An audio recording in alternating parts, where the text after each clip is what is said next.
প্রতিবারই নতুন চমক এনে চলেছে জি বাংলার কার কাছে কই মনের কথা ধারাবাহিক। এইদিকে ডিভোর্স দেওয়ার পরেও অ্যাক্সিডেন্ট হতেই আবার শ্বশুরবাড়ি আসতে শুরু করেছে শিমুল। অন্যদিকে স্যারকে বিয়ে করে তার বাড়ি গিয়ে বৌদির থেকে লাঞ্ছনার শিকার পুতুল। বাড়িতে যতটা যত্ন পেত, স্বামীর ঘরে গিয়ে ঠিক ততটাই অবহেলার শিকার সে। এমনকি খাবার পর্যন্ত জুটছে না পুতুলের। তীর্থঙ্কর আসতেই তাকে সব কথা জানায় পুতুল। বিয়ের পরের দিন ভাত কাপড় দেওয়ার অনুষ্ঠানের আগেই বউয়ের থেকে এমন কথা শুনে বৌদিকে ছেড়ে কথা বলেনি সে।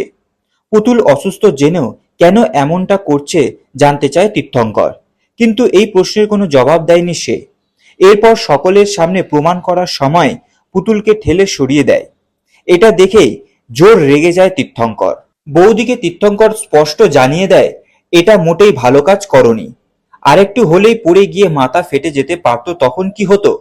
তখন রমজান স্পষ্ট জানিয়ে দেয় পুতুলকে সে একবারেও পছন্দ করে না।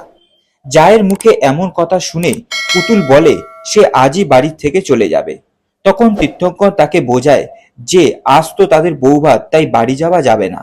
এমনকি সবার সামনে তীর্থঙ্কর জানিয়ে দেয় যে এইভাবে যদি চলতে থাকে তাহলে তাকে পুতুলকে নিয়ে আলাদা থাকতে হবে, না হলে বাড়ি যেহেতু বাবা মায়ের, তাই আলাদা করে থাকতে শুরু করতে হবে। দেওরের মুখে এই কথা শুনে চোখ ছলছল করে ওঠে রঞ্জার। এদিকে সুচরিতা ও শাশুড়ি মধুবালাকে নিয়ে পাড়ায় শিবরাত্রির পুজো দিতে হাজির হয়, কিন্তু সেখানেও নতুন বিপত্তি। বিপাশা ও শিরজা পরে এসে লাইনে ঢুকতে গেলেই শুরু হয় ঝগড়া। এমনকি বিয়ে ভেঙে যাওয়া নিয়েও খোঁটা দিতে ছাড়েনি পাড়ার বউয়েরা। অবশ্য শিমুলও ছেড়ে কথা বলেনি, কিন্তু এরপরেই জানা যায় আসল বিপদের কথা। বাড়িতে কাউকে না বলেই বেরিয়ে গিয়েছে পুতুল।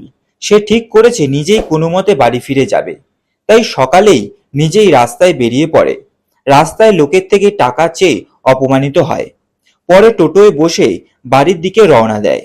এইদিকে সবটা বুঝতে পেরে বৌদিকে সবার সামনে কথা শুনিয়ে সাইকেল নিয়ে পুতুলকে খুঁজতে বেরিয়ে পড়ে তীর্থঙ্কর।